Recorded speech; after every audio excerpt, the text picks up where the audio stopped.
Buenas noches, doctores. ¿Me confirman, por favor, si tenemos imagen y se escucha bien?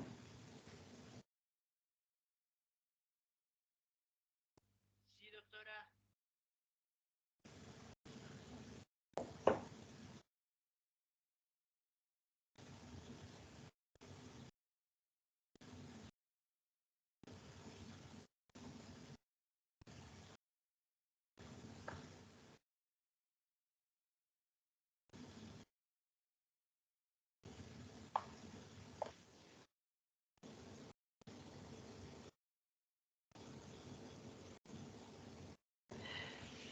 Bien, vamos a dar inicio a nuestra clase del día de hoy. Nos toca entrar a ver hemorragias digestivas.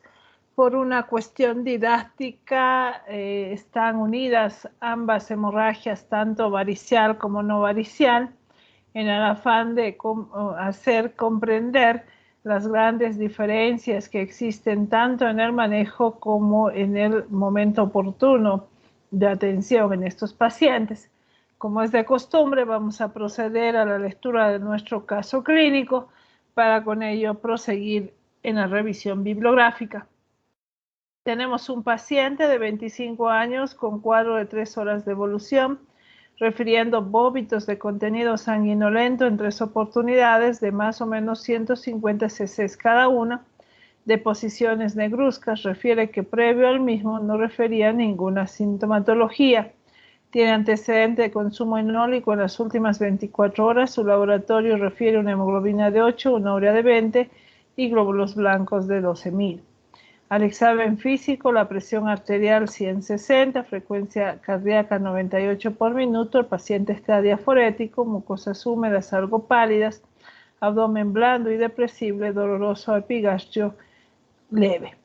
Se realiza un estudio de endoscopía, cuyo reporte del endoscopista marca que durante la retrovisión en la unión esófago-gástrica se evidencia una solución de continuidad con presencia de un coágulo adherido. Dicho ello, procedemos a hacer el análisis para fundamentar la forma de presentación, la causa, a qué entidad de hemorragia corresponde, varicial, no varicial, cómo abordamos de inicio al paciente, cuáles serían nuestras medidas objetivas para la estabilidad hemodinámica, en qué tiempo realizamos el procedimiento endoscópico y finalmente qué tratamiento ofertamos al paciente. Dicho ello, doctores, pues nos vamos a dar nuestros 10 minutos para este análisis y volvemos exactamente en 10 minutos.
Bien, doctores, ¿algún voluntario?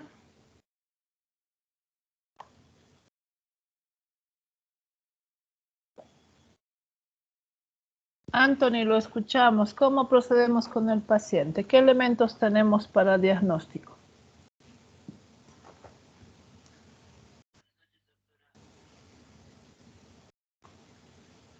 ¿Está con nosotros, Anthony? Hola doctora, buenas noches, ¿se escucha? Te escucho muy bajito. A ver, ahora, Anthony. ¿Ahora se escucha? Sí, vamos. ¿Qué elementos tenemos para afrontar al paciente?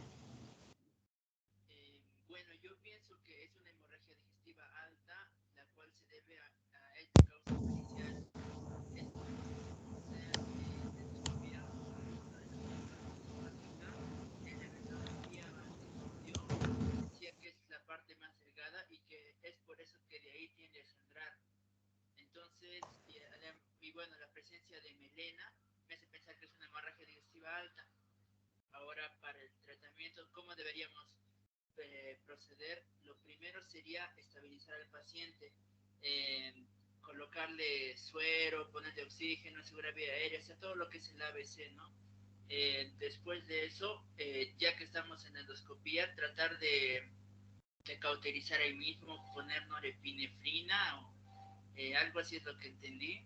y si con eso se ve el sangrado, pues ahí quedaría y pasaríamos a proceder con la causa, que sería, en este caso, no sé, puede ser una cirrosis o qué tendrá el paciente. Más o menos por ahí es lo que saqué, doctora.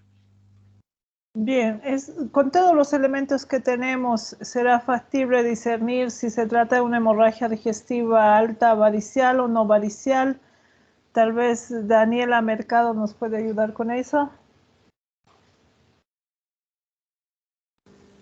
No pude ver bien la endoscopía, doctora, pero si fuera no varicial sería por una úlcera gastrodenal y si fuera varicial por varices esofágicas o gastropatía.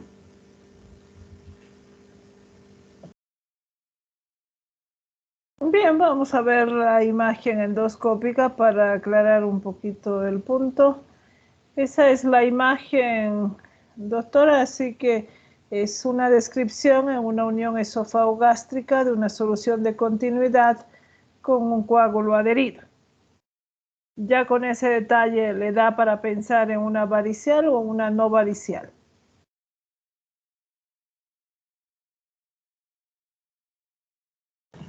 Sí podría ser una varicial. Bien. A ver, ¿qué piensa, doctora Glenda? ¿Estará siendo una varicial o no varicial para proceder? Porque depende de eso vamos a tomar una conducta.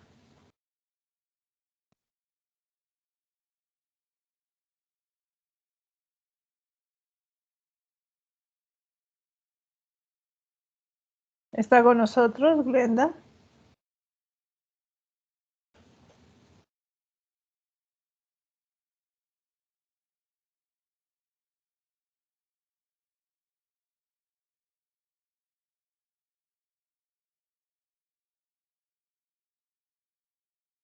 A ver, Hugo Alejandro, doctor, ¿qué opina? ¿Cree que es varicial, como comentaba Daniela?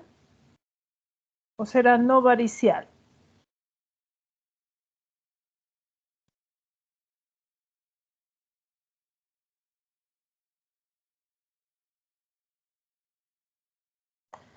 ¿Está con nosotros Hugo Miranda?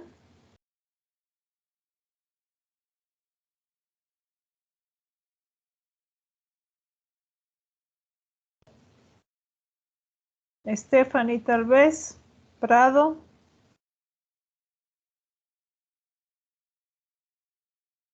Buenas noches, doctora. ¿Cómo está? ¿Qué opina, doctora? ¿Será varicial o no varicial? Sí, sí, doctora. Sí es varicial. ¿Es varicial? Sí, por Bien, las es rupturas de las importante varices. que ok, de todas formas, lo que nos está mostrando la endoscopía es solamente una solución de continuidad que en diagnóstico es un desgarro de Marie-Weiss. Así que en una entidad, la causante, en este caso, es una causante de hemorragia no varicial. Ok, entonces yo espero que esta noche quede claro cuáles van a ser nuestros limitantes para decir varicial o no varicial, porque es crucial que el médico que afronta al paciente de ingreso pueda discernir dicha entidad para no cometer el error de darle un tratamiento a un varicial de un no varicial, porque el manejo es totalmente diferente. Entonces, en ese caso, es fundamental que para hablar de hemorragia varicial nosotros podamos identificar los signos característicos de hipertensión portal, porque ello va a conllevar a el desarrollo de las varices. Sé que esto está más marcado al módulo de hígado, pero para aclarar y decir que es fundamental nosotros poder identificar, en este caso, signos característicos de hipertensión portal, allegados a ellos elementos laboratoriales, imagen que nos hagan diagnosticar la entidad de hemorragia, en este caso hipertensión portal, y con ello inclinarnos a pensar una entidad varicial. Vamos a ver imágenes donde un poquito ver cómo se ven las varices por endoscopía y aclarar un poco la duda, porque vamos a tener pacientes que, pensando que se trata de una hemorragia no varicial, la endoscopía va a ser un factor en el cual diagnosticamos el dato de la hipertensión del gradiente de la vena porta y el paciente presenta varices. En ese sentido, es fundamental discernir ambos grupos. ¿Para qué? Para que la toma de conducta, que en la no varicial, que es estabilizar al paciente, estratificar el riesgo e ir a una endoscopía, eso debemos hacerlo en un lapso de 24 horas. En el varicial cambia totalmente la medida, que es inicio de un vasoactivo, reposición cautelosa de las soluciones. ¿Por qué? Porque cuando el paciente con varices sangra es debido a una alteración de la presión de la vena porta. Esta presión está mediada por la resistencia y por el flujo, que cuando nosotros no hacemos una adecuada reposición cautelosa, vamos a aumentar el flujo, y un paciente que pudo haber cesado de sangrar, pues va a empezar a sangrar. Entonces, por ende, la medida en la varicial es vasoactivo y endoscopía en las 12 horas. Entonces, ahí la gran diferencia, como ven, entre manejar una varicial y no varicial, así que va a ser muy importante y fundamental que nosotros podamos discernir de ingreso esta gran diferenciación entre si es varicial o no varicial al momento de decidir un tratamiento. Es por ello que, debido a eso, como le decía, vamos a hacer una revisión integral inicialmente, dando énfasis un poco a la entidad no varicial, para luego aclarar algunos puntos adicionales del manejo varicial y dejar en claro lo que necesitamos saber y conocer para el manejo de estos pacientes. ¿Alguna duda, doctores, antes de entrar a la revisión? Esto preliminarmente como una parte introductoria a lo que va a ser la revisión de esta noche. ¿Alguna duda, doctores? ¿Se comprende bien el hecho de poder diferenciar la entidad, si es varicial o no varicial?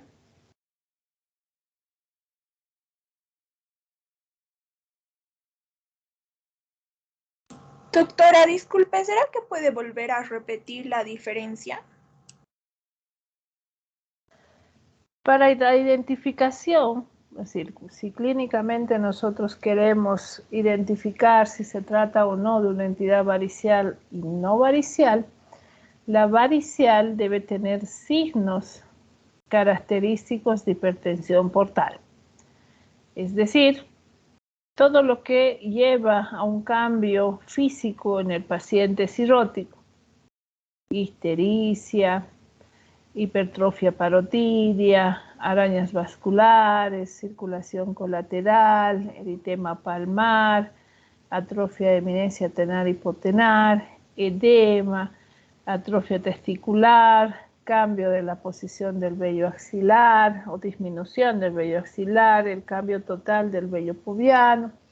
Entonces, una serie de cosas que nosotros podemos identificar en el paciente cirrótico, y que si viene así el paciente, lo primero que pensamos es una hemorragia varicial.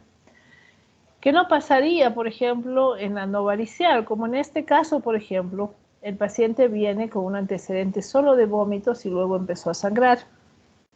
Entonces, los vómitos frecuentes hacen que el paciente pueda producir un desgarro en la unión esófago-gástrica. Entonces, el desgarro de Mallory-Weiss no es nada más que una complicación de vómitos frecuentes en el paciente. Entonces, aunque la causante más frecuente de la hemorragia no varicial es la enfermedad ulceropéptica, entonces probablemente el paciente nos venga refiriendo que antes de tener el episodio tenía dolor abdominal, tenía epigastralgia, tenía toda la sintomatología de una dispepsia. Entonces cambia la visión para el enfoque. Por lo tanto, en ese pequeño momento que tenemos para un poco discernir si se trata o no de una entidad varicial o no varicial, tiempo oportuno para nosotros decir a dónde nos inclinamos y qué terapéutica tomamos.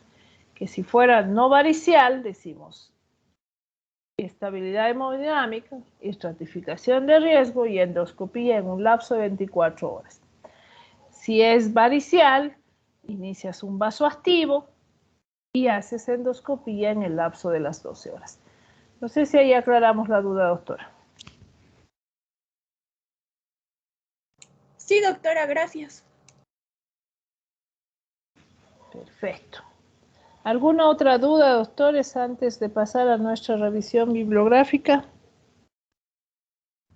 Doctora, disculpe, y eso de las características del sangrado, creo que escuché alguna vez que del varicial es más brillante. Eso es, o sea, ya en la práctica, ¿usted cree que eso es algo que se puede notar realmente? ¿Algo, digamos, objetivo o es muy difícil de notar? No sé. Las formas de presentación, les comento que hoy en día ni siquiera nos permiten decir si el sangrado es alto o bajo.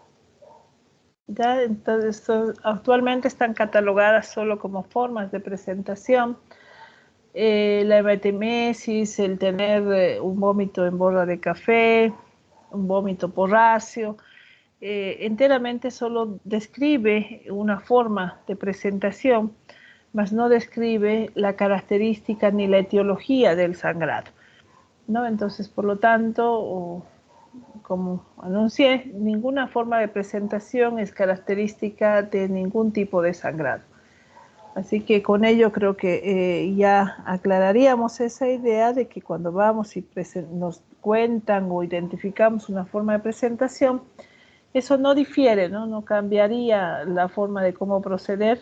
Existen otros elementos para decir si es varicial o no varicial, que son clínicos en su gran mayoría, y pues no tanto la forma, en sí nada la forma de presentación para discernir si es varicial o no varicial. No sé si aclaramos la duda ahí, doctor.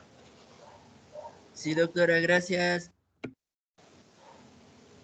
¿Alguna otra duda, doctores?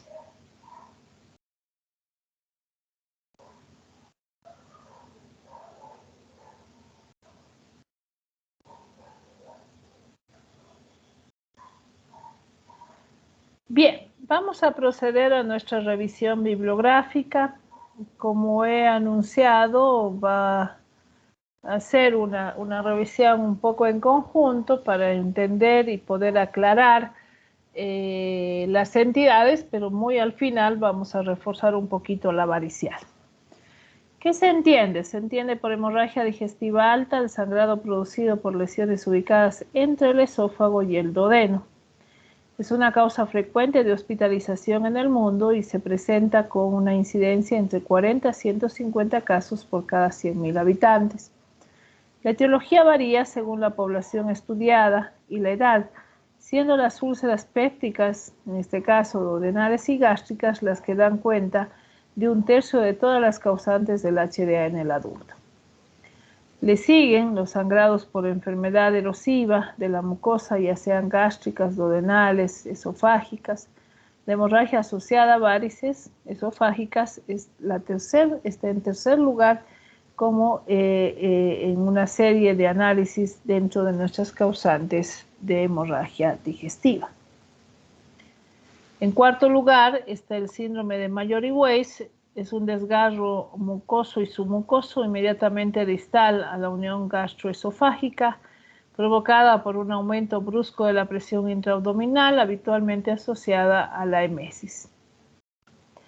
Como causa esporádica se mencionan las lesiones agudas asociadas a la hernia hiatal, los aneurismas, en este caso cirzoideos, como las lesiones de Delafoy, neoplasias, fístulas aortoduodenales, hemofilia, gastropatía hipertensiva, éxtasis vascular antral, entre otras.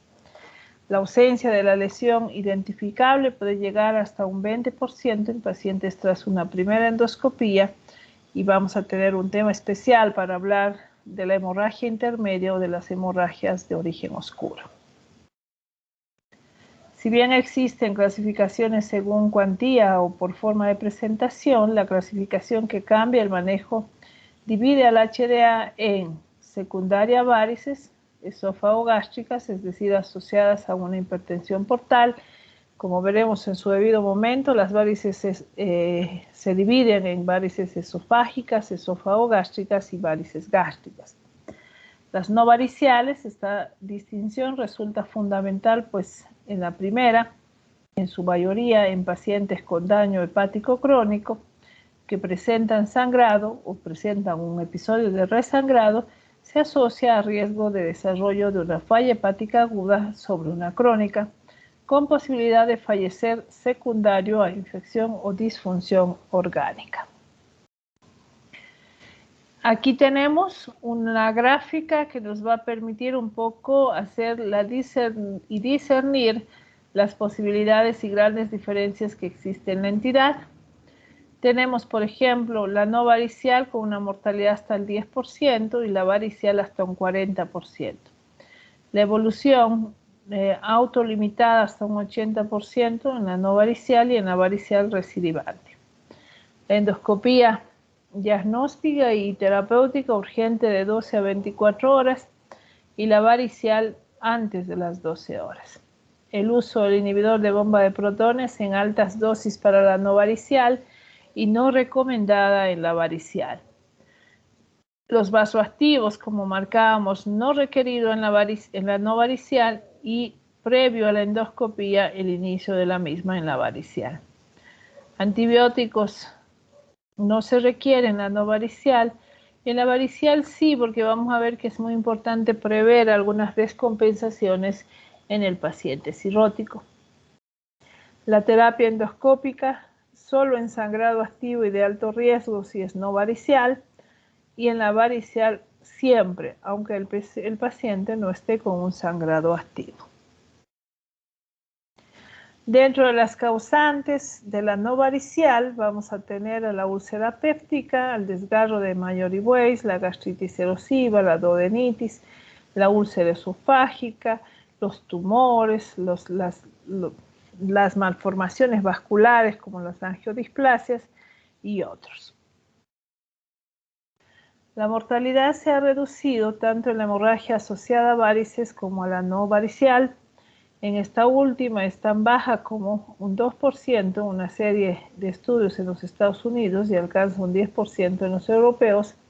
Se asocia a mayor mortalidad, mayor edad, compromiso hemodinámico, comorbilidad y que sea significativa en el paciente. El resangrado o la HDA que se presenta en pacientes hospitalizados por otra causa duplica la mortalidad. El HDA varicial y la mortalidad ha disminuido hasta un 20%, la base de una adecuada terapia en unidades de pacientes críticos con uso de antibióticos y vasopresores también.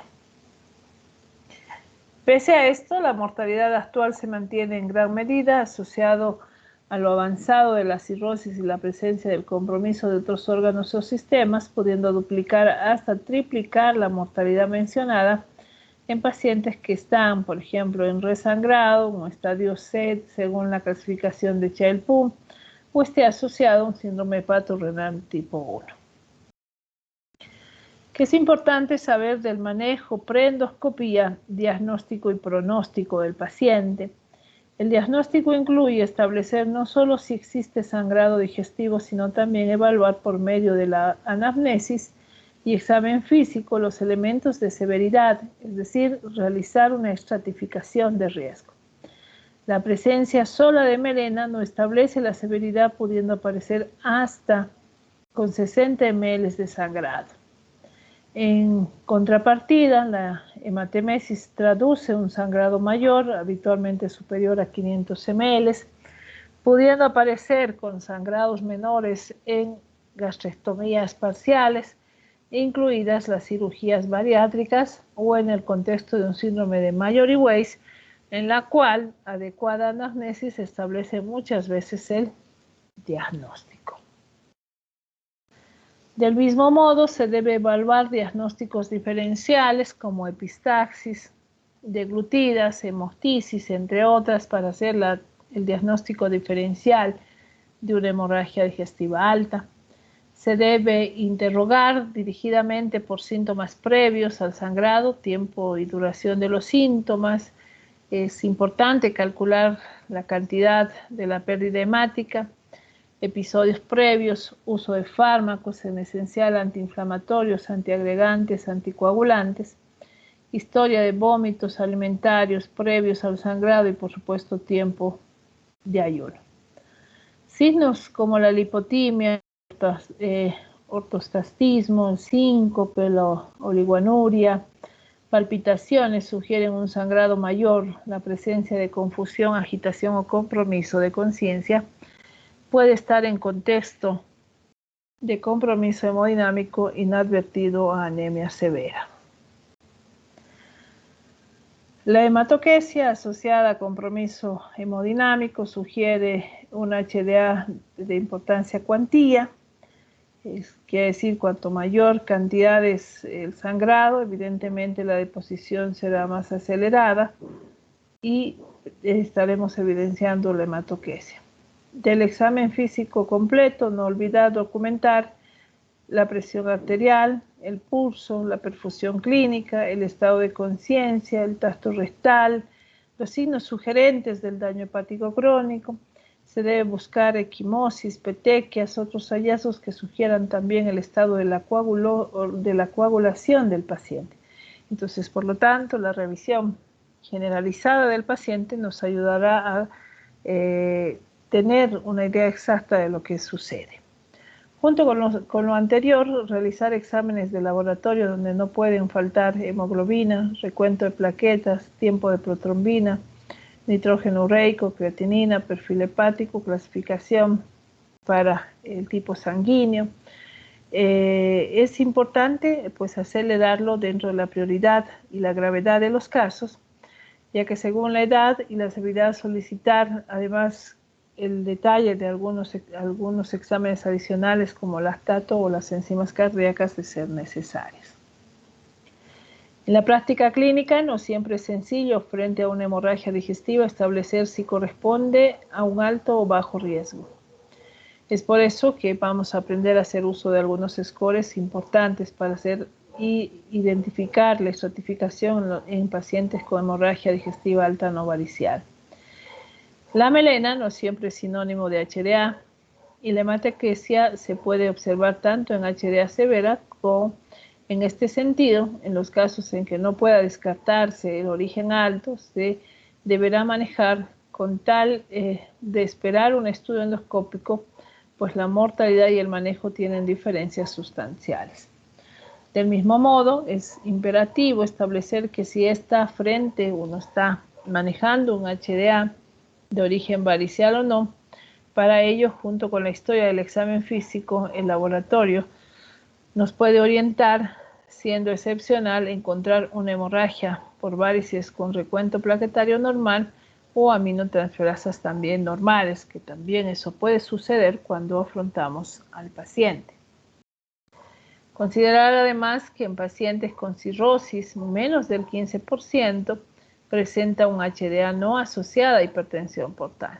Es decir, un paciente cirrótico puede también cursar una hemorragia por enfermedad ursolopéptica, por un desgarro del Mallory Weiss, etc., pero la posibilidad es solo del 15%. Entonces, si estamos frente a un HDA que parece de origen varicial, se debe manejar como tal y no esperar la confirmación endoscópica. Se recomienda estratificar el riesgo. Para ello, en hemorragia no varicial existe la escala de puntuación, la escala de Glasgow, Bradford, Rocal, vamos a ver un score también endoscópico que es Forrest, el que se usa parámetros clínicos y de laboratorio para precedir el riesgo de resangrado. En etapa preendoscópica permiten establecer quiénes se benefician de la hospitalización y estudios endoscópicos de urgencia. Para tener una relación entre la cantidad de volemia perdida y la severidad de la hemorragia, va a ser muy importante y fundamental tratar de calcular la bulimia perdida. Es por ese motivo que traemos una nueva notificación e identificación del HDA a través de la cantidad de bulimia perdida. Tienes HDA leve en pacientes asintomáticos con signos vitales normales, piel normocoloreada, templada, seca. Indica una pérdida desde o hasta 10% de bulimia circulante. Una HDA moderada, presión arterial sistólica mayor a 100, frecuencia menor de 100, discreta vasoconstricción periférica con palidez, frialdad, signos posturales positivos y pérdida de un 10 a 25% de la bulimia.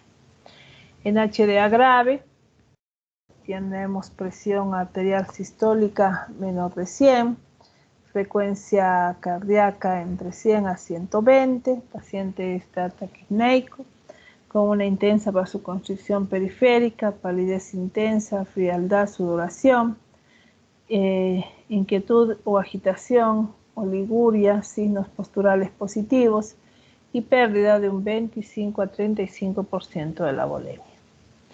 En HDA masiva, el paciente está en un estado de choque, hipovolémico, intensa vasoconstricción periférica, colapso venoso, agitación, estupor o coma o anuria con pérdida superior al 35% de la bulimia. Estos parámetros clínicos nos permiten evaluar realmente la magnitud de la pérdida hemática. Por lo tanto, cuando afrontamos al paciente y lo interrogamos en el sentido de saber la cantidad de bulimia perdida, tiene una objetividad de nosotros poder predecir lo que puede pasar con el paciente. El score predice con pacientes con nitrógeno ureico normal, con hemoglobina normal, presión sistólica mayor a 110 milímetros de mercurio, ausencia de melena, sin síncope, insuficiencia cardíaca o hepática presentarán una mortalidad cercana al 0%, por lo que podría manejarse en forma ambulatoria. La mortalidad, en tanto, es pronosticada de mejor forma por el score de Roca, en donde una evaluación preendoscopía sumada a los hallazgos de una endoscopía de urgencia permiten establecer el riesgo de fallecer. En este score, un paciente con puntaje menor de 2 puede manejarse en forma ambulatoria y un puntaje mayor de 6 establecerá la mortalidad elevada del paciente. Entonces, de ahí la necesidad de nosotros aprender, aunque siendo realistas, en el momento de un episodio de sangrado, nadie se pone a hacer un papeleo y decir qué score tiene. Por lo tanto, es fundamental que veamos algunos elementos importantes que nos permiten predecir y entender subjetivamente el score y con ello tomar una conducta. Es por ello, por ejemplo, estamos viendo el score de Rocal, una entidad que apareció hace muchos años atrás, recientemente ha vuelto a ser utilizada con gran frecuencia. Es una entidad que nos permite no solo evaluar la parte clínica del paciente, sino también evaluar al paciente ya con un estudio de endoscopía.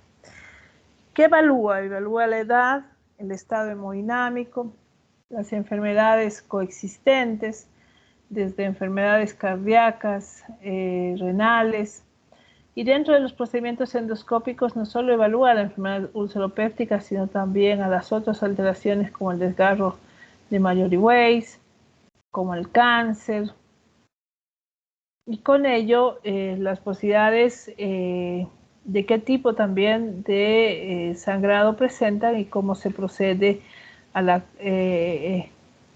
cohibir el sangrado mediante el procedimiento endoscópico. Entonces, todo ese parámetro tiene una validez y en todo caso, ¿para qué hacemos la realización del score?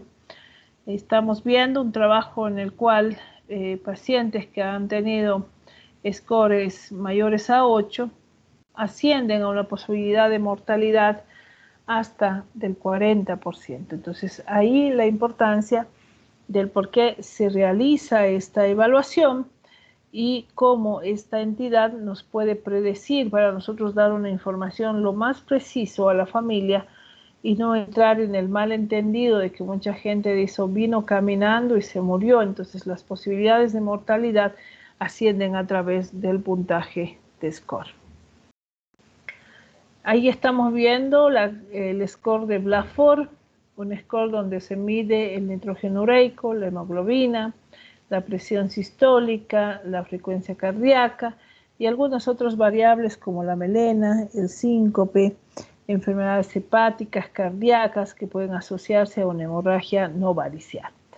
Es un conjunto de cosas que es importante analizarlas. Vuelvo a decir, no siempre nos sentamos y lo hacemos, pero una vez controlada y estabilizado el paciente, nos permite dar la posibilidad de completar un score y con ello brindar una información adecuada a la familia.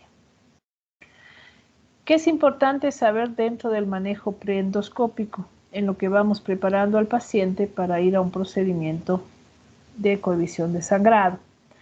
La reanimación, el aporte de fluidos resulta fundamental y es lo que se usa de primer línea y utilizamos en una gran mayoría cristaloides donde están la solución fisiológica, el Riegel lactato, el Riegel normal para el manejo de la estabilidad hemodinámica.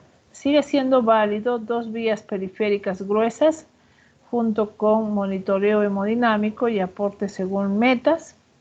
Se deben tomar exámenes de laboratorio al ingreso ya comentados.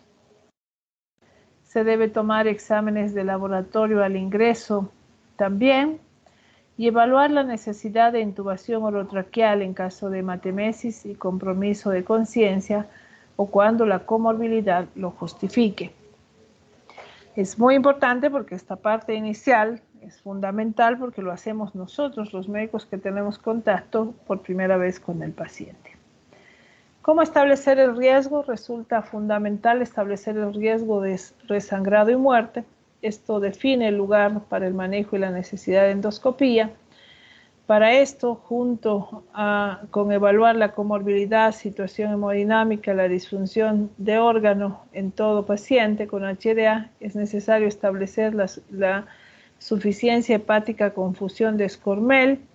En el caso del paciente con cirrosis, vamos a ver los capítulos y los scores cuando hablemos de cirrosis mucho más adelante, y el score de Blackford o Rocal en HDA no varicial. En todas formas, tanto la varicial como la no varicial, es fundamental establecer realmente un score, una severidad de situación que nos permita realmente cómo afrontar al paciente y tomar la medida más adecuada. Unidad del destino. Los pacientes con hemorragia por varices deben ser ingresados a una unidad de terapia crítica donde puedan recibir vasopresores y cuenten con la capacidad de monitorización continua. En el caso de una hemorragia no varicial dependerá su destino de su score de gravedad, pudiendo manejarse incluso en forma ambulatoria tras una endoscopía que demuestre una lesión de bajo riesgo de sangrado en pacientes seleccionados. Los laboratorios y la terapia transfusional. La hemoglobina es de escasa utilidad, pues puede aparecer normal inicialmente en sangrado agudo. Es por tanto la respuesta hemodinámica lo que comanda la reanimación. No se aconseja terapia transfusional con hemoglobina mayor a 7, salvo frente a síntomas de bajo débito cardíaco coronario o hipertensión persistente en una hemorragia no varicial. La corrección de la coagulación en HDA no varicial se recomienda solo en sangrado activo y uso de anticoagulantes sin retrasar por ello el estudio endoscópico. En quienes usamos la sonda nasogástrica y cuál es la validez del uso de la misma, rara vez se justifica para documentar el sangrado, sin utilidad para vaciar el estómago, es decir, el detalle del lavado gástrico que hoy en día nos hacen hacer es un ente que no tiene una validación científica. Sin embargo, en nuestro medio todavía sigue siendo uno de los elementos fundamentales para la preparación de estómago a endoscopía. No se recomienda su uso rutinario.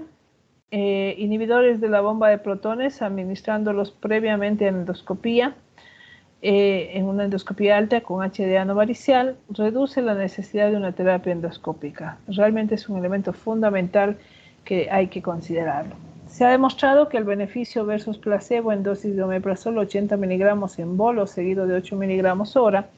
Recientemente no se ha documentado diferencias entre dosis intermitentes, ya sean 40 o 80 miligramos cada 12 horas, tras un bolo inicial de 80 miligramos. Se consideran otros inhibidores como equivalentes también. Es importante, pues, no olvidar que damos inhibidor de bomba de protones al ingreso, 80 en bolo, y de ahí se hace el seguimiento. En quienes usamos los vasopresores, fundamental priorizar el sangrado varicial y se enfatiza en el inicio previo a la endoscopía. También esto es previo a la endoscopía. El fármaco más usado es la terlipresina, tanto por su efectividad como por la posibilidad de inicio precoz en bolo. Precaución se debe tener en cardiopatía coronaria, insuficiencia cardíaca, miocardiopatía del cirrótico, valvulopatía, hiponatremia, entre otras. El beta bloqueo no selectivo, si bien baja la gradiente venosa portosistémica, no es recomendable en una etapa aguda. Ahí tenemos un listado de los vasopresores para el manejo de las HDAs variciales. Osteotide con dosis de 50 microgramos se ve seguido de una infusión de 50 microgramos de 2 a 5 días. La somatostatina, un bolo de 250 microgramos se ve seguido de una infusión de 250 a 500 microgramos hora de 2 a 5 días. La vasopresina de 0.2 a 0.4 unidades minuto EB, solo 24 horas. Y la terlipresina previo al control sangrado, 2 miligramos EB cada 4 a 6 horas, tras el control sangrado, y 1 miligramo EB cada 4 a 6 horas. Entonces, es el listado de vasoactivos que se disponen hoy en día en el medio y podemos usarlo en este tipo de pacientes. En quienes usamos antibióticos, de regla en la hemorragia por varices, asociándose al uso de menor morbilidad, recomendando la cefalosporina de tercera generación, debe individualizarse en cada centro según la resistencia bacteriana que presente en el medio. ¿Qué se sabe frente al manejo del ácido tranexámico? No es recomendado en la actualidad, no existe evidencia que permita su indicación rutinaria y los estudios, muchos todavía están en curso para la demostración de dicha efectividad. Dentro de los procinéticos sí está documentado hoy en día el uso de la eritromicina de 200 microgramos EB previo a endoscopía, reduce la necesidad de repetir el estudio porque va a actuar como un potente vaciador de estómago y se considera en todos los pacientes que han tenido hematemesis reciente. Ya en el momento de la endoscopía, siempre que el paciente esté reanimado y con una hemodinamia estable, en el caso de una hemorragia por varices debe ser precoz, antes de las 12 horas.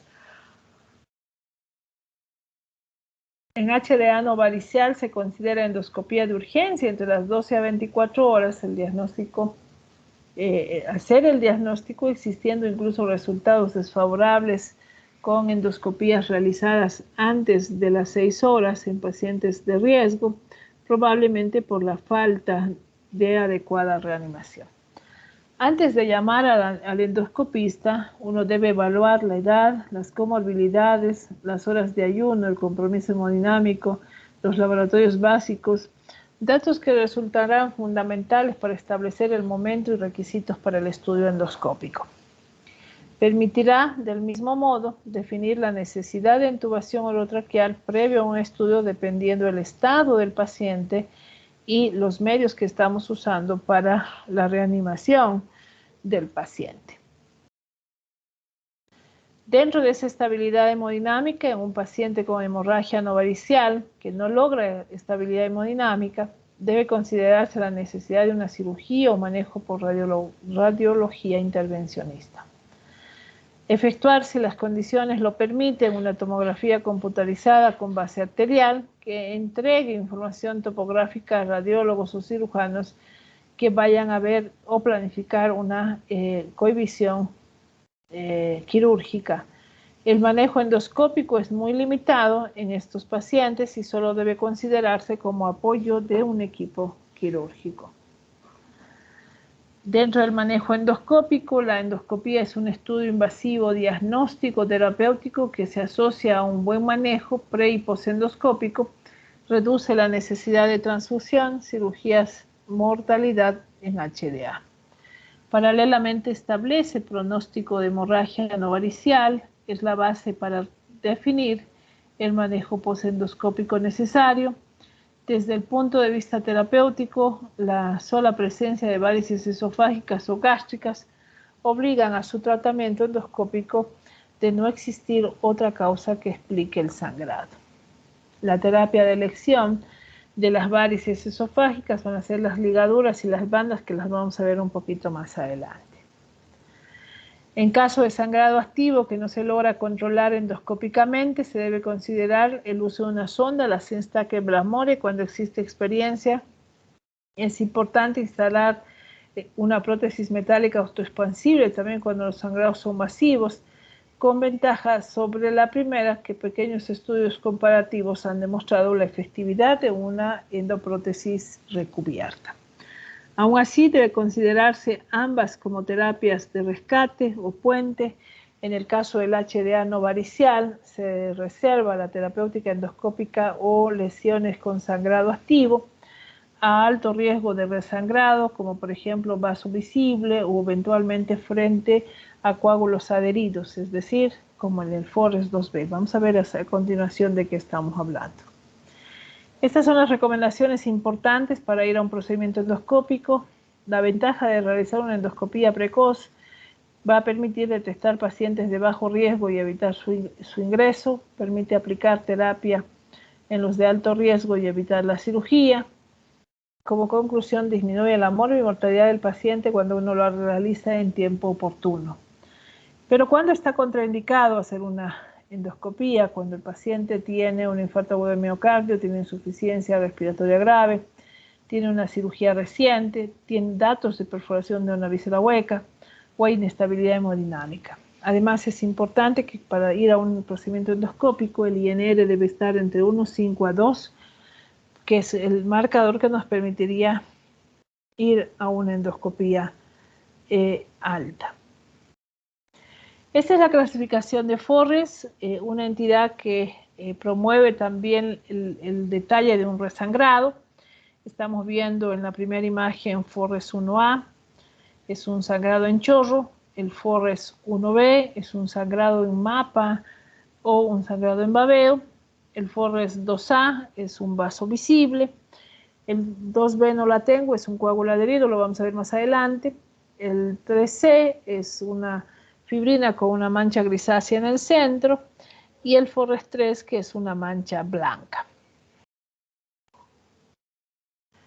Existen varias terapias. La inyectoterapia puede producir una hemostasia adecuada, pero asociada a la hemostasia térmica o a la hemostasia mecánica, y un polvo hemostático, entre otros, como alternativas válidas en el manejo. Existe claridad que es decir, que una sola terapia, es una monoterapia, en este caso la inyectoterapia, presenta un beneficio transitorio, por lo que se debe asociar una segunda terapia y por lo tanto hoy en día se habla de una terapia combinada, que sería la más efectiva para el manejo de estos casos. Esas son las tres terapias endoscópicas. Estamos viendo la inyectoterapia, la terapia del calor y la mecánica, donde aplicamos unos hemoclip. Estos métodos de hemostasia endoscópica más utilizados, tenemos la inyectoterapia, que hacemos uso de solución salina, puede ser epinefrina, puede ser un esclerosante como el alcohol, como la monoetanolamina, el polidocanol, la trombina con o sin fibrina y los cianocrilatos. La hemostasia por electrocoagulación de contacto son sondas calientes, sondas de electrocoagulación monobipolar, sin contacto de la coagulación por algún plasma o láser NAGET. La hemostasia mecánica son los hemoclip, hemostásicos ligadura, y la hemostasia tópico, polvo hemostásico endoscópico. Se sugiere el estudio del Helicobacter pylori según los hallazgos endoscópicos, siempre considerando que la sensibilidad está disminuida en el sangrado y que el inhibidor de bomba de protones, por lo que los resultados negativos deben ser confirmados posteriormente. Es muy importante porque ya habíamos aprendido que solamente en una úlcera duodenal uno procede a un tratamiento empírico sin necesidad de esperar un resultado. El tratamiento quirúrgico sigue teniendo un rol, se considera de primera línea en hemorragia no varicial masiva que no logra estabilizar hemodinámicamente pese a la reanimación, en tanto que está indicada también frente a un fracaso endoscópico en el control de HDA, como también cuando existe resangrado tras los dos intentos de control endoscópico, la alternativa en el manejo endovascular por radiología intervencionista también, siempre y cuando tengamos en el medio. Dentro del manejo ya posendoscópico, los hallazgos son fundamentales, sobre todo en la hemorragia no varicial, pues establecen riesgos de resangrado. Los pacientes que reciben terapia endoscópica pueden iniciar aporte oral con líquidos claros posendoscopía. Se recomienda el inhibidor de bomba de protones en altas dosis por 72 horas con hospitalización por ese mismo lapso, al menos ya que el riesgo de resangrado a estas condiciones alcance hasta un 15%. Las lesiones de Forrest 2C, la hospitalización se puede acortar de entre 24 a 48 horas con dosis habituales de inhibidor de bomba de protones. Son ciertas recomendaciones posteriores a una endoscopía y la conducta a ser tomada. Los catálogos como Forrest 3 pueden manejarse en forma ambulatoria si las condiciones generales lo permiten.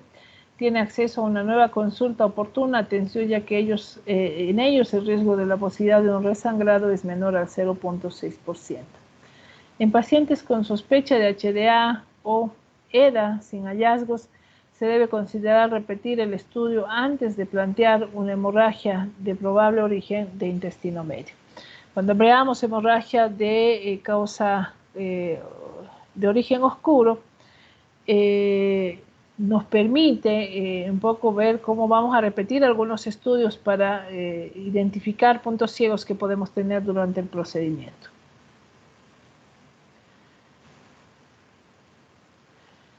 Bien, hablar de control endoscópico no es una regla, se justifica en casos de alto riesgo de resangrado, como son los sangrados activos arteriales al momento de la endoscopía, vaso visible, úlcera mayor a 2 centímetros de diámetro, úlcera de localización en cara posterior de bulbo, duodenal o curvatura menor proximal. Considerar siempre cuando la terapia endoscópica no haya sido satisfactoria. En el resangrado, el paciente cirrótico debe evaluarse la instalación de un TIR. Vamos a hablar que se conoce como derivación portosistémica, que permite bajar el gradiente de presión venosa, siendo una terapia muy eficaz pero poco disponible, de elevado precio y no exenta de complicaciones, en pacientes seleccionados de alto riesgo de resangrado, pacientes que tienen Child C, Child B, con sangrado activo al momento de la endoscopía, la instalación de TIPS precoz tras el manejo endoscópico resulta en menor resangrado y mejor sobrevida. Ya en el manejo ambulatorio, los pacientes con sangrado por varices deben continuar con su erradicación endoscópica de ser posible, tratar la causa de la descompensación hepática. Por su parte, los pacientes con sangrado por úlcera gástrica requieren un control endoscópico que diferido para descartar un origen neoplásico. Dentro de ese manejo ambulatorio, en pacientes con HDA por úlceras asociado al consumo de AINES, deberán suspender estos fármacos y deben reiniciarlos. Se recomienda adicionar inhibidor de bomba de protones. Los usuarios de aspirina para la prevención primaria deberán descontinuar. En caso de prevención cardiovascular secundaria, deberán adicionar un inhibidor de bomba de protones de forma permanente. En todos ellos deben descartarse la presencia de Helicobacter pylori. Por último, en los pacientes con úlceras sin H. pylori y sin un factor desencadenante evidente, se recomienda el uso de inhibidor de bomba de protones por un periodo prolongado. Bien, vamos a despertar un poquito, doctores. Así que voy a pedir que vayamos viendo de qué tipo de forres pertenece esa imagen. ¿Qué forre será, doctores?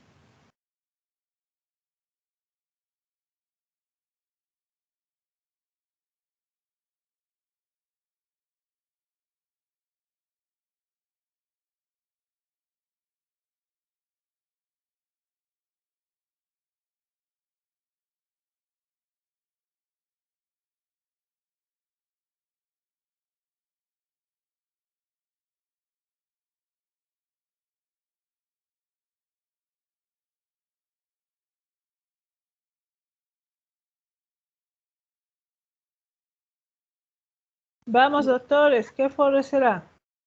Doctora. Un foro es 2. Hay un sangrado en napa, doctora, pese que también hay un vaso visible. Ante esas dos entidades nos apegamos a la de mayor resangrado. ¿Cuál sería? ¿Qué forres? El foro es 2A, doctora. Es 1B porque tiene un sangrado en napa. El sangrado en napa la clasificación de Forres 1 tiene una posibilidad de resangrado del 55%. Entonces, por eso acogemos el de mayor sangrado. Esta. Escucho, doctores. Es que parecía más un coágulo que sangrado. En el anterior. Sí, Bueno, ¿cómo distinguimos el sangrado en napa? Es que cuando lavamos se vuelve a llenar el contenido en sangre, ¿de acuerdo? Para un poco tal vez no tan reflejado en una foto, pero el sangrado napa lo identificamos más a través del lavado. Este otro, doctores, ¿qué forre será? un B. Este es el 2B, este es el coágulo adherido, es una lesión ulcerosa pues en el bulbo duodenal. Esta, doctores, ¿qué forre será?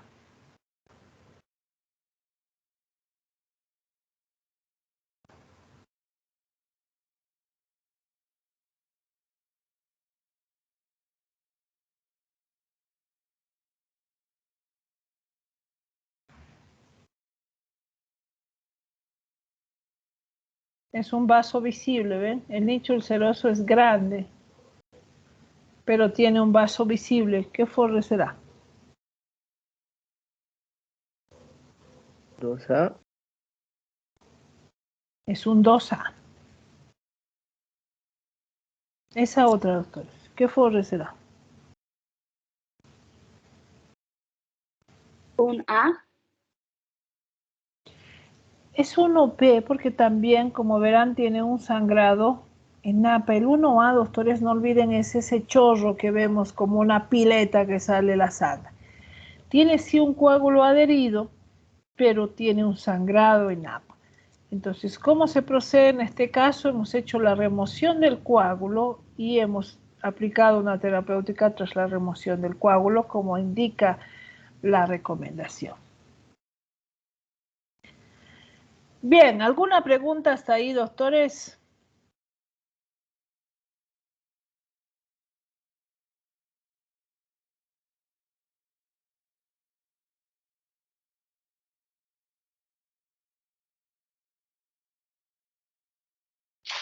Doctora, anterior semana había mencionado que hoy día se haría la corrección del examen o algo así.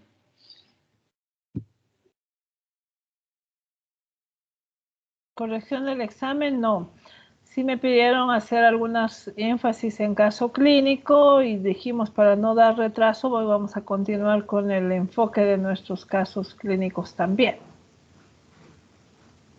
Porque eso del examen ya está notificado, evidentemente hubo un error, se les agregó preguntas que todavía no estaban validadas y bueno, realmente con el hecho de no volverse a repetir para no tener el conflicto con ustedes, ¿no?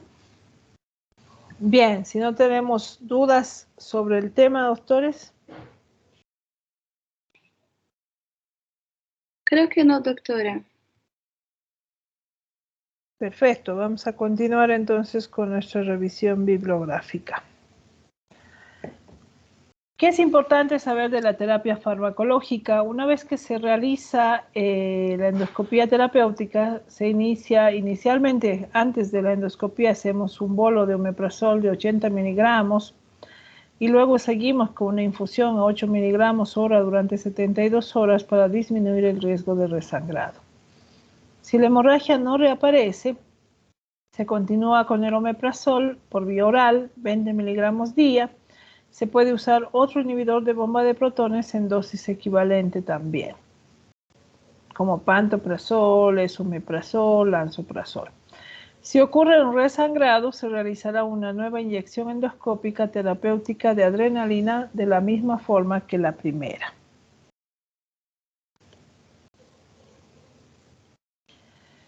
Este es un poco el flujograma de cómo debemos hacer la atención de una hemorragia digestiva no varicial, donde inicialmente hacemos la estabilización hemodinámica del paciente, estratificamos el riesgo del paciente y vamos a un estudio de endoscopía. Si la hemostasia es buena, inicialmente mantenemos la terapia con inhibidor de bomba de protones, pero existe siempre una posibilidad de resangrado y si el paciente vuelve a resangrar, vamos a una segunda endoscopía. ¿Qué pasará si la hemostasia no es buena, es fallida? El paciente es candidato para una cirugía y de no ser candidato para una cirugía debe ir a una embolización y esto le corresponde al imagenólogo intervencionista. Bien, solo para aclarar, vamos a ver unos pequeños elementos adicionales a la hemorragia varicial para que con ello consolidemos la revisión del día de hoy. Para quienes inicialmente mostrábamos el estudio de endoscopía previo, ver cómo se difiere la aparición de las varices por endoscopía, ven a estos cordones anómalos que aparecen en endoscopía, que diferencia realmente de un estudio endoscópico como veíamos en el caso previo de nuestro paciente. Decíamos que está producida por varices, las varices no son más que circulación colateral como consecuencia del aumento del gradiente de la presión de la vena porta debido al aumento de la resistencia y aumento del flujo, donde a la subida de más de 10 milímetros de mercurio de esta presión vamos a tener la aparición de las varices esofágicas o esofagogástricas y ya cuando esta presión rebasa los 12 milímetros de mercurio vamos a tener un sangrado de estas varices. La ruptura y sangrado de las varices esofágicas son complicaciones mayores de la hipertensión portal y se acompañan de una alta tasa de mortalidad. El sangrado varicoso representa del 10 al 30% de los casos de sangrado gastrointestinal alto. Aproximadamente el 50% de los pacientes con cirrosis presenta varices gastroesofágicas. Pacientes con varices gástricas representan entre el 5 al 33% de los pacientes con hipertensión portal. La frecuencia de las varices esofágicas varía entre un 30 a 70% en los pacientes cirróticos. De 9 al 36% lo que se conoce como varices de alto riesgo. Cada año aproximadamente de 4 a 30% de los pacientes con varices pequeñas presentará una varice grande y por lo tanto estará en riesgo de sangrar. ¿Cuál es la correlación entre la presencia de varices y severidad de la hepatopatía? Cuando el paciente está en un estadio de HLA, la posibilidad de varices es solo de 40%, la misma que se doblega cuando el paciente está en un GEL-C, esta puede alcanzar hasta el 85%. Algunos pacientes pueden presentar varices y hemorragia en las primeras etapas de la enfermedad, aún en ausencia de signos característicos de la hepatopatía crónica. En pacientes con hepatitis C y fibrosis puente, el 16% tiene varices esofágicas. Esto ha ido disminuyendo en los últimos años debido a que la hepatitis C hoy en día tiene cura. Dentro del manejo inicial, estabilizas al paciente con una reposición cautelosa de soluciones. Es importante hacer énfasis en los antecedentes personales, en el examen físico que nos va a permitir identificar signos característicos de la hipertensión portal y por lo tanto con ello asumir, ¿no? Está totalmente contraindicado el uso de una sonda nasogástrica para hacer un aspirado nasogástrico en el paciente. Las sondas podrían ser de acción iatrogénica en el paciente, ya que cuando sangra el paciente disminuye el fluido y eso conlleva la cohibición de un sangrado, que tras corregirse ese detalle podríamos, y con el uso de una sonda, podríamos activar un sangrado otra vez. Estos signos característicos de la cirrosis como la citis, la hipertrofia parotidia, la ictericia, la hiperpigmentación de las áreas expuestas, las arañas vasculares, la palma del cirrótico con toda su característica, el eritema, la atrofia tenar-hipotenar, la contractura de Dupuytren, las acroquimias, nos hacen sospechar en esto que vamos a encontrar por endoscopía y cuyo procedimiento también le da, es decir, asume un diagnóstico endoscópico. Son tres las entidades que vamos a ver de clasificación endoscópica. Dagradi es una de ellas. Dagradi clasifica en 4 grados. El grado 1 es varice que desaparece con la insuflación. El grado 2 es una varice menor del 50% de la luz en ocupación. El grado 3, una varice con 50% de ocupación. El grado 4 es una varice sobre otra varice. A eso se asocia la clasificación de Paget, donde hay un grado 1 con protrusión escasamente perceptible, un grado 2 protrusión hasta 1/4 de luz, grado 3 con protrusión hasta 1/2 de luz y un grado 4 con protrusión mayor a 1/2 de la luz. Ahí también asume Baveno es una entidad mucho más sencilla, dice varices pequeñas menores de 5 milímetros y varices grandes mayores de 5 milímetros. Dentro de la entidad y el manejo de las varices, la HDA varicial, se habla mucho de las profilaxis, entidades que nos permiten y han disminuido en gran cantidad el dato de morbo y mortalidad del paciente. La profilaxis preprimaria es una profilaxis que se usa en pacientes que tienen varices y que no tienen varices. Cuando usamos en el paciente que no tiene varices, se recomienda hacer un control endoscópico cada 2 a 3 años para la búsqueda de varices esofágicas. Pero cuando ya tenemos varices muy pequeñas, la recomendación es hacer vigilancia cada año. En la profilaxis primaria es para el tratamiento de las varices de aquellos pacientes que nunca han tenido un episodio de sangrado.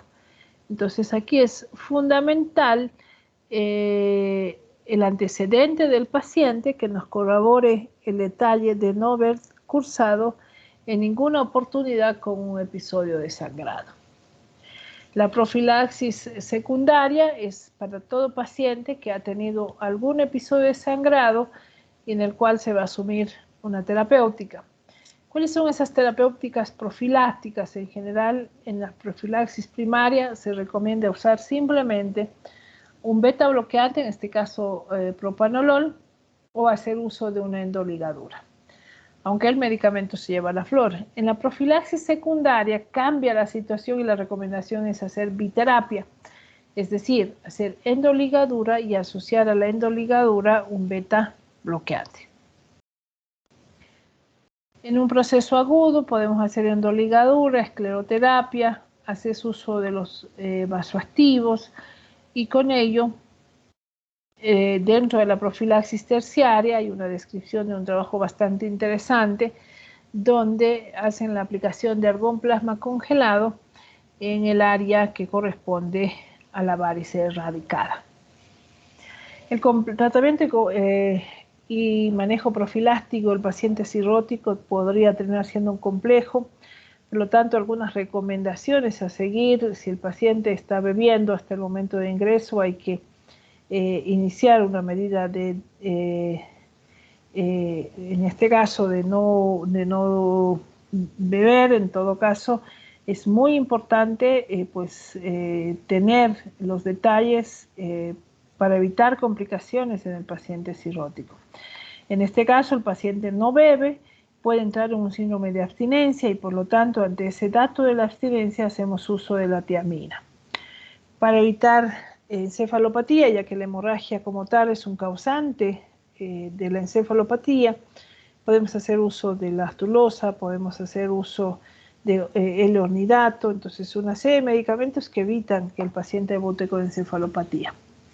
Y finalmente, el uso de los antibióticos profilácticos, que está enteramente indicado en aquellos pacientes con características de cirrosis.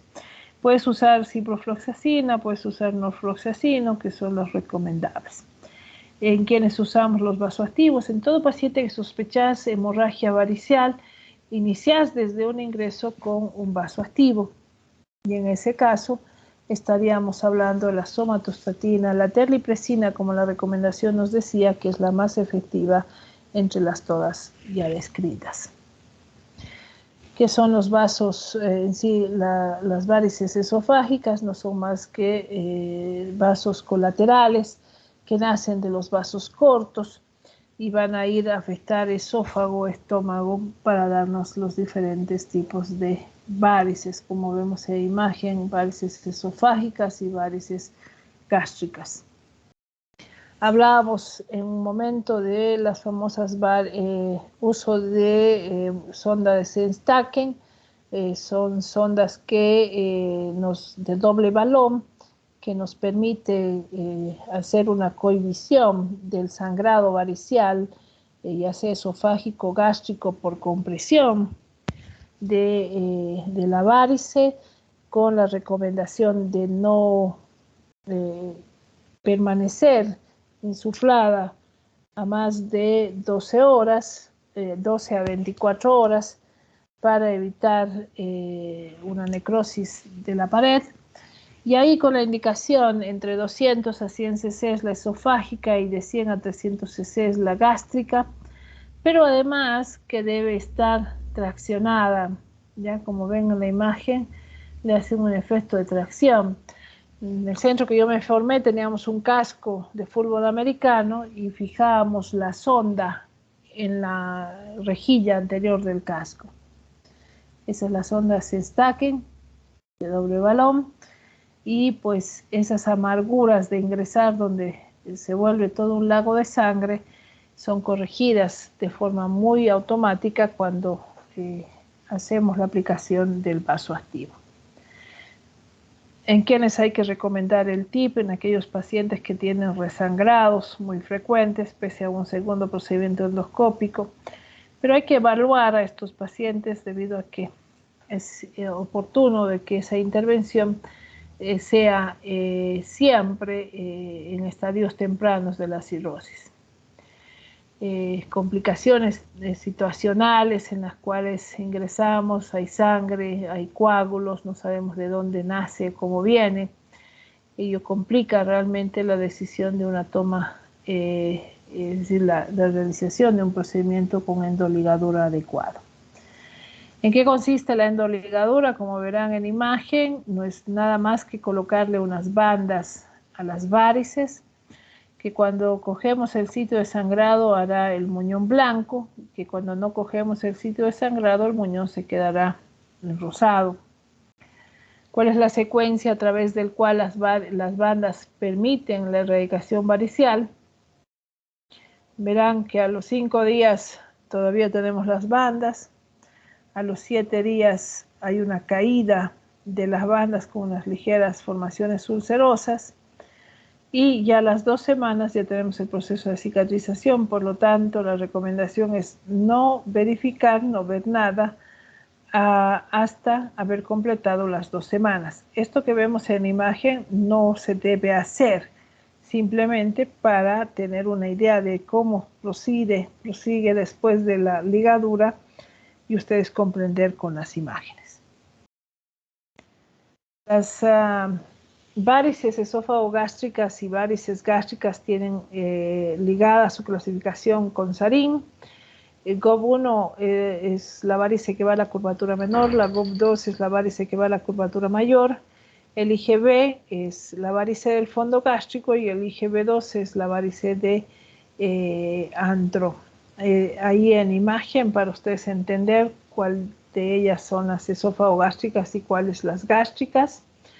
Las gástricas o las esófago-gástricas tipo 2 tienen una forma de tratamiento endoscópico totalmente diferente. Ellos se tratan a través del uso de un adhesivo tisular, en este caso que es el cianocrilato, que debe ser realizado con la mezcla del lipidor, pero que en manos inexpertas realmente puede producir desastres instrumentales. Por lo tanto, la recomendación es siempre hacerlo en un centro recomendado y que tenga experiencia en el manejo de ese caso.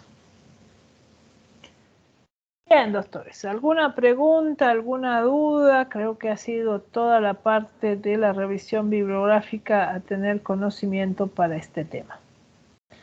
¿Alguna duda, doctores?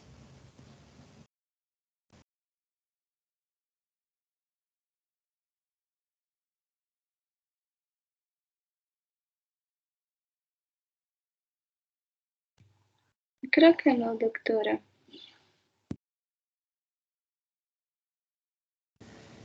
Bien, si está todo claro, doctores, buen fin de semana y nos reencontramos próximo viernes. Buenas noches. Buenas noches, doctora. Buenas noches, doctor.